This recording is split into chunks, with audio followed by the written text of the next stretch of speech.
মাস 1947 সালে 15ই আগস্ট আমাদের দেশ স্বাধীন হয়েছিল। তাই আমি একটা কবিতা বলতে চাই। স্বাধীনতার সুখ।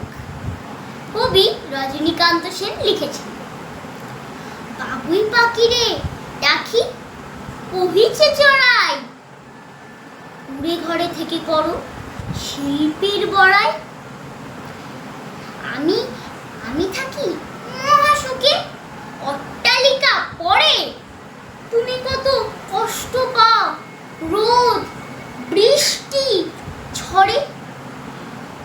বাবুই হাসিয়া কহে সন্দেহ কি তাই, কষ্ট পাই তবু থাকি নিজেরও বাসা, পাকা হোক তবু থাকো পরেরও বাসা।